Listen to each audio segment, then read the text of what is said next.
పట్టణ ప్రజానీకానికి, పెద్దలారా, మిత్రులారా, జనవరి 19 అంటే దేశంలో ఉన్న రైతులు, కార్మికులు, వ్యవసాయ కార్మికులకి, కౌలు రైతులకు ఒక ప్రత్యేకమైనటువంటి అత్యంత ప్రాముఖ్యత కలిగినటువంటి దినం. 40 సంవత్సరాల క్రితం ఈ దేశంలో అప్పటి పాలకులైనటువంటి కాంగ్రెస్ పార్టీ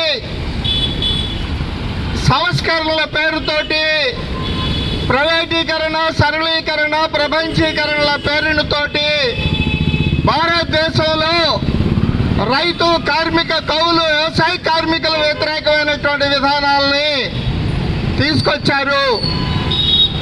కార్పొరేట్ల ప్రయోజనాలని, విదేశీ కొత్త సంస్థల ప్రయోజనాలని కాపాడమే పరమావధిగా వాళ్ళు తీసుకొచ్చినటువంటి ఈ విధానాలకు వ్యతిరేకంగా దేశవ్యాప్తంగా కోట్లాది మంది రైతు, కార్మిక, వ్యవసాయ కార్మిక, కౌలు రైతులు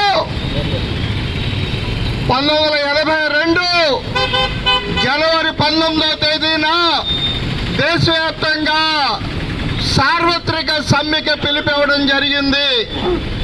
ఎక్కడికక్కడ కాశ్మీర్ నుంచి త్రివేంద్రం వరకు, ముంబై నుండి అగర్తలా వరకు కోట్లాది మంది రైతు, కార్మిక, వ్యవసాయ కార్మికులు ఈ దేశవ్యాప్తమైనటువంటి సార్వత్రిక సమ్మెలో పాల్గొన్నారు. ప్రభుత్వం కార్పొరేట్ల ప్రయోజనాల కోసం దేశ ప్రజల ప్రయోజనాలను పణంగా పెట్టేటువంటి ఆర్థిక విధానాల్ని మేము సహించాం కాబట్టి సహించమని చెప్పని పెద్ద ఎత్తున ఉద్యమాల్లోకి వచ్చారు. ఈ ఉద్యమాన్ని ఆపడం కోసం సహించలేనటువంటి ఆనాడు కాంగ్రెస్ ప్రభుత్వం వివిధ రాష్ట్రాల్లో అధికారంలో ఉంది, కేంద్రంలో అధికారంలో ఉంటూ తన విధానాలను కొనసాగించడం కోసం ఈ దేశవ్యాప్త సార్వత్రిక సమ్మెని అణిచివేయడానికి దుర్మార్గంగా పూనుకుంది. ఈ పరిస్థితుల్లో ఆనాడు సమ్మె, దేశవ్యాప్తమైనటువంటి సమ్మెలో పాల్గొన్నటువంటి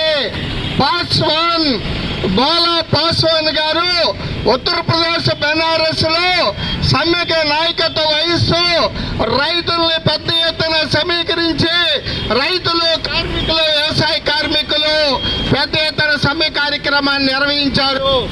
ఆ సమ్మెకి నాయకత్వం వహించినటువంటి బోలా పాస్వాన్ గారిని అత్యంత కిరాతకంగా పోలీసులు తుపాకీ కాల్పులకు బలి చేశారు. మరి ఆ దుర్మార్గమైనటువంటి చర్యని ఖండిస్తూ మా సమ్మె పోరాటం ముందుకు సాగుతుందని బోలా పాస్వాన్ సోదరుడు, ఆయన విద్యార్థి నాయకుడిగా ఉండి కాలేజీలో చదువుతున్నటువంటి నాయకుడు, ఆ ఉద్యమానికి నాయకత్వం వహించి తన అడ్డుగా నిలబడ్డాడు, ఉద్యమానికి నాయకత్వం వహించాడు. ఆ కామ్రేడ్ని కూడా పోలీసులు ఉత్తరప్రదేశ్ లో దుర్మార్గంగా, దౌర్జన్యంగా పోలీసు కాల్పులకు గురి చేశారు.